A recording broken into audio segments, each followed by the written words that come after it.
Hey everyone and welcome back to another video for today. So AMD, Nvidia, other chipmaker stocks went down heavily on Friday. AMD, for example, went down 7.7%. Now, as you know, AMD right now, year to date, stock is up 78.4% with a huge move coming after that OpenAI deal. What's also interesting is that the average analyst price target suddenly sits at $218. Prior to the deal, the average analyst price target was around $160, $170. Sentiment, of course, is changing because, well, the business profile of the company, the revenue profile of the company has changed because of that deal. But going back to the question, this China-US trade war, tariffs, is it an issue for a company like AMD? Is it an issue right now again for a company like Nvidia? Well, the short answer is no, not really. Why is that? Well, because we know that the China business for both of these companies have already been hit. Literally, there is zero revenue coming from that right now. Guidance, they do not include any China revenue either. We've talked about that 3 months ago. The MI 308 or the H20 for Nvidia, they're not included in the guidance. So it is pure upside if and when they will recognize revenue coming from China. And so let's go over a couple of comments from both of these companies. Let's talk about, well, Lisa Su's comments on the OpenAI deal, and not only the OpenAI deal, we're going to go over various analyst comments on both of these companies. So without further ado, sit back, relax, hit all the buttons. We really appreciate that. If you want to support me even further, do check out the link down in the description and in the pinned comment to the top 10 best stocks to buy now, or go to fool.com/couchinvestor. Thank you very much. All right, so first up, let's have a look at the overall China exposure for AMD. Not just the MI 308s, but the overall China exposure for AMD. Last fiscal year, that was 24.2% of revenue came from China. The year before that, that was 15.1%. This year, we only get those numbers on a yearly basis. But you can already assume that this year, as a percent of overall revenue, it is going to be a little bit lower. Now, what did they tell us? What did AMD tell us before? Well, AMD designed the MI 308 accelerator to comply with earlier US performance limits for AI chips sold in China. However, with the new stricter licensing requirements, well, the MI 308's business basically went down to zero. Then, afterwards, they already announced that it's going to hurt the business. The new rule effectively bans sales without an explicit license, leading to the $800 million inventory write-down. The massive charge was for chips or parts of chips work in process that AMD couldn't sell as planned.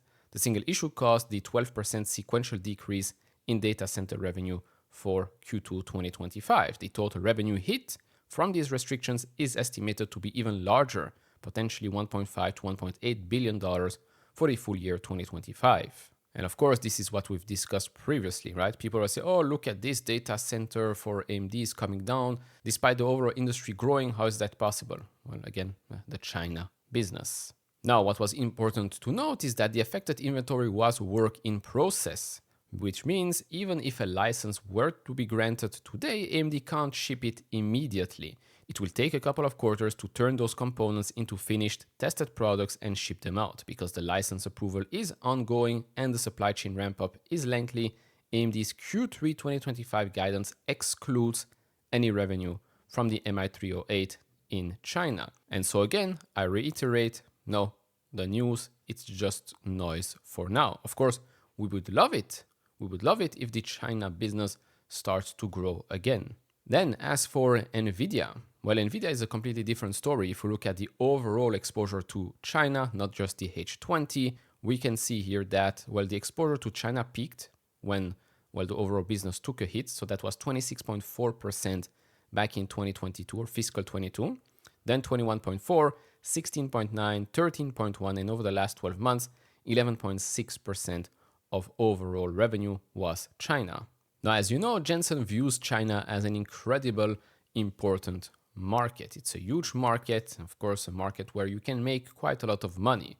Now, they view this as a massive strategic necessity, estimating a $50 billion opportunity in this year alone. Their strategy to stay competitive amid the restrictions involves a few key moves. Now, again, we've talked about this, but at the end of the day, if you don't get the license, you're not going to be able to sell your chips into China.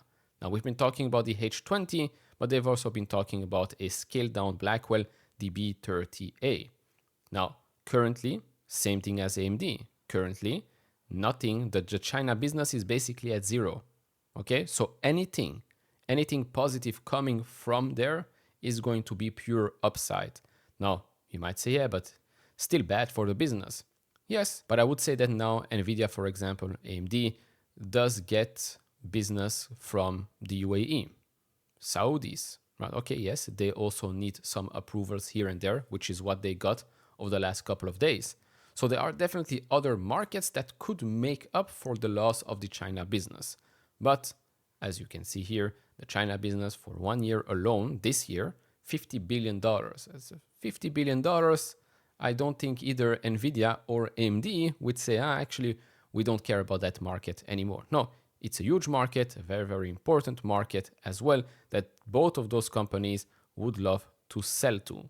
The question here is, when will that happen? Before moving to some analyst commentary with regards to AMD particularly and some Nvidia as well, let's actually have a listen to what Lisa Su had to say after the OpenAI deal was announced.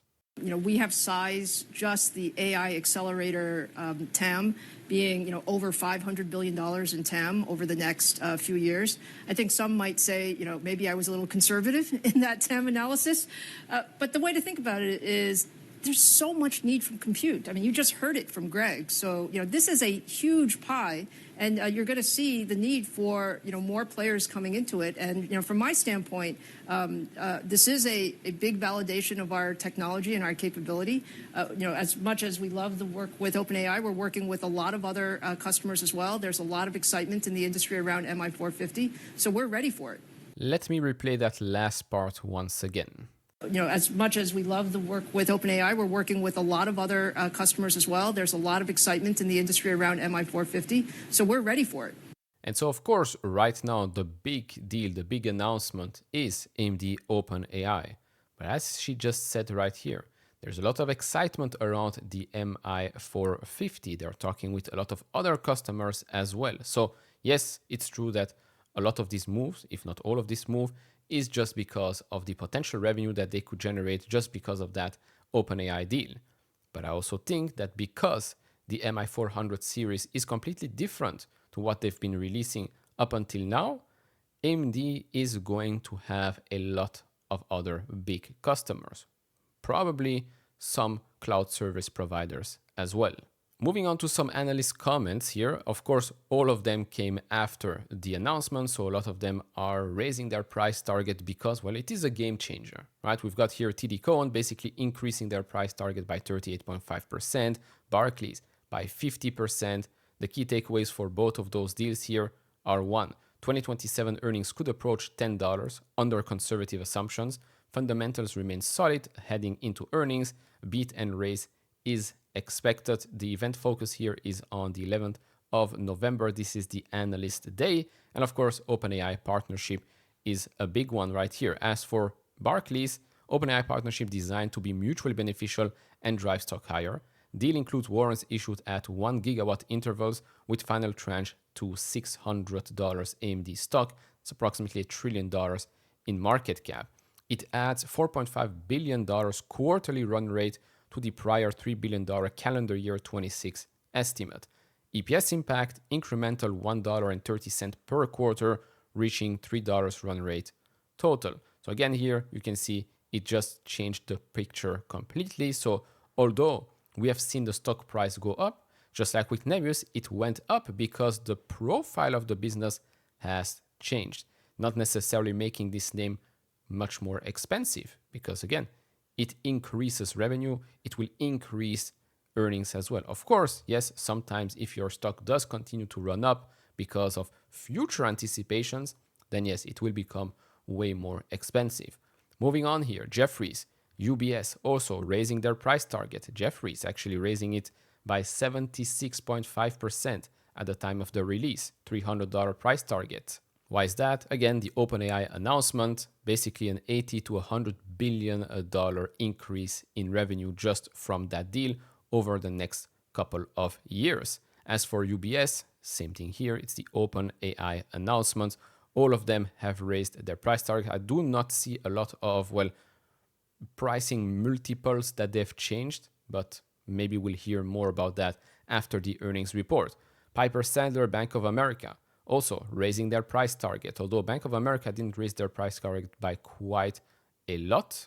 But both of them talk about the other potential, right? Not just the OpenAI deal, but the potential of working with other CSP partners and how that could, of course, continue the growth here of AMD. In this case, Piper Sandler talks about the MI500 chip for 2027 already.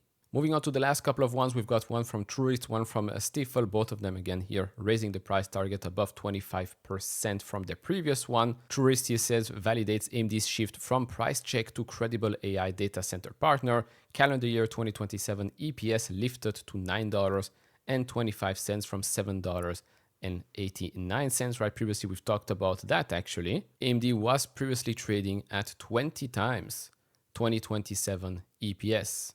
Well, since now EPS have gone up, well, it's not necessarily more expensive. And as for the Stifel one, they say here management hints at more such partnerships ahead. Yeah, I guess I'm not the only one thinking about that. Last one, Bank of America Securities raises the price target by 25%. They previously had $200, now that's $250. Price target raised following OpenAI partnership announcement.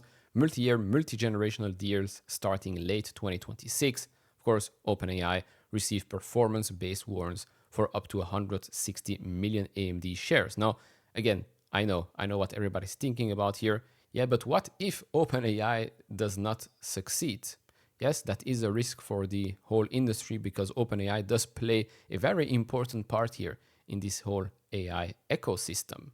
That is a big risk. Moving on to the Nvidia ones, we've got two of them here. Price target increases are, of course, way less than AMD, but still, they're increasing the price target. They are seeing the following thing. We have here Goldman Sachs and UBS.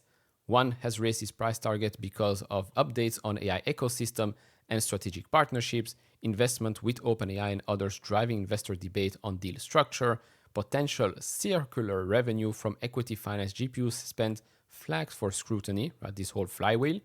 OpenAI's funding needs may reach $75 billion in 2026, supported by equity and debt. And then Oracle's $18 billion debt raise shows traction in partner-led funding. As for UBS, Taiwan's September ADP exports were at $14.07 billion.